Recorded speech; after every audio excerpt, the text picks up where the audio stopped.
You're literally throwing money in the trash every time you remove your makeup. Hey beauties, welcome back to the series. Today we're making one of the easiest DIYs yet.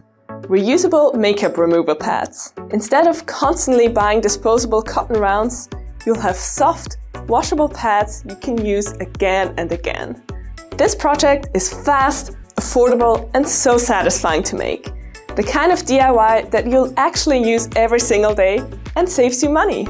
Let's get started.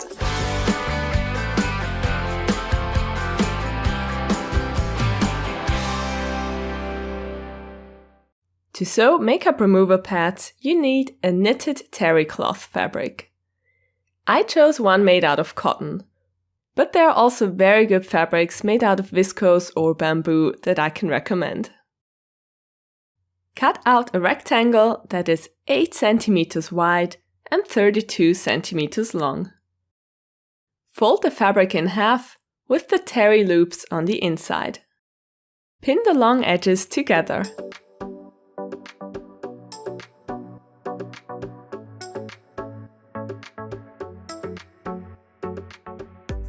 Now we're going to sew these edges 1 cm deep together.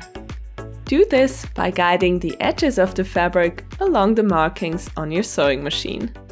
Set the zigzag stitch on your sewing machine and reduce the width of the stitch to 2 mm. Secure the stitches at the beginning by sewing 5 stitches forwards, then backwards and forwards again. Also secure the stitches at the end. Do the same on the other side with the other 2 edges.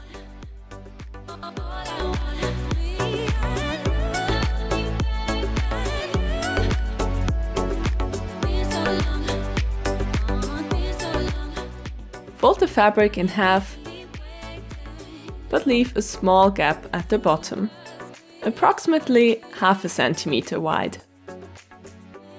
Pin the edges together. We're going to sew these edges together with a wide zigzag stitch that also finishes them in one go. So, set the width of your zigzag stitch to 5 mm and sew along the edges. Secure the stitches here as well at the beginning and at the end by sewing backwards and forwards again. Do the same on the other side and then cut all the threads off. Turn the makeup remover pads inside out once, that it looks like this. And then turn the whole thing inside out again. And then you're finished! Aren't they just easy and fun to make? Hey, while you're at it, you might want to make some more as gifts for your friends and family. Now I have one thing to ask for. Please help me grow my channel by subscribing and sharing it with your friends. Thank you for watching and sharing, and see you next time!